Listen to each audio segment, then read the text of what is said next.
ਚੌਧਰੀ ਸਾਹਿਬ London ਦੇ ਵਿੱਚ ਇੱਕ ਸਰਕਸ ਦਾ ਸ਼ੇਰ ਰਹਿੰਦਾ ਵਾ ਤੇ ਛਾਲਿਆਂ ਦੇ ਨੱਚਦਾ ਵਾ ਤੇ ਰਿੰਗ ਮਾਸਟਰ ਦੀ ਗਾਰੰਟੀ ਦੇ ਉੱਤੇ ਉਹ ਲੋਕਾਂ ਨੂੰ ਤੜੀਆਂ ਵੀ ਲਾਉਂਦਾ ਵਾ। ਅਗਰ ਤੁਹਾਨੂੰ ਉਹਦੇ ਨਾਂ ਦਾ ਪਤਾ ਤਾਂ ਲਿਖੋ ਹਾਂ ਕਮੈਂਟਾਂ ਦੇ ਵਿੱਚ। ਹੋ ਸਕਦਾ ਜਵੇਦ ਚੌਧਰੀ ਅੱਜ ਰਾਤ ਟੀਵੀ ਤੇ ਦਾਅਵਾ ਕਰਦੇ ਕਿ ਸੋਮਨਾਥ ਦਾ ਮੰਦਿਰ ਮੇਰੇ ਅੱਬੇ ਤੇ ਮੇਰੀ ਅੰਮੀ ਨੇ ਫਤਿਹ ਕੀਤਾ ਵਾ।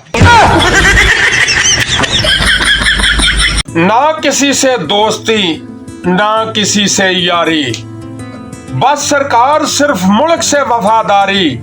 कैदी नंबर 943।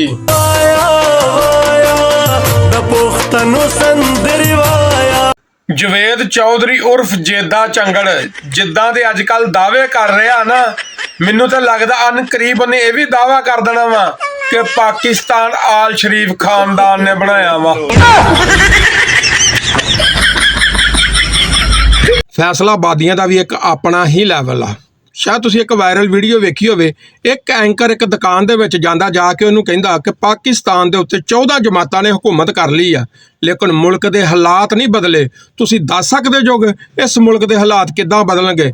ਦੁਕਾਨਦਾਰ ਤੜੀ ਦੇ ਨਾਲ ਕਹਿੰਦਾ ਇਹਦੀ ਖਾਤਰ ਪੂਰੀ ਕੌਮ ਨੂੰ ਬਾਹਰ ਆਉਣਾ ਪਏਗਾ।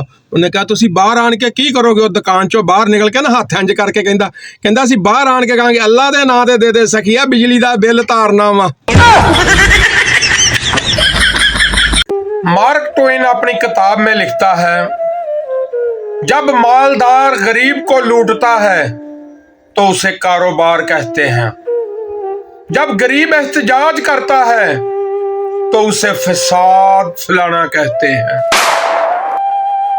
खलील जबरान के सुनहरी अल्फाज, लोग मजहब के लिए लड़ेंगे झगड़ेंगे मर मिटेंगे मगर मजहब के मुताबिक जिंदगी नहीं गुजारेंगे।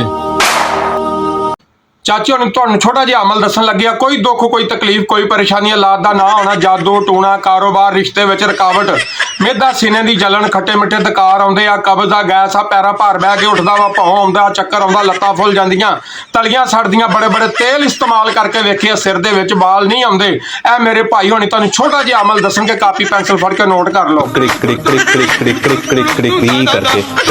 ਲੱਖ ਲਾਹਨਤ, ਸ਼ਰਮ ਜਿਹਾ ਨਾ ਆਵੇ, ਦਲੀਲ ਕਰਾ ਦਿੱਤਾ ਤੇਰੇ ਅਮਲ ਨੇ ਮੈਨੂੰ।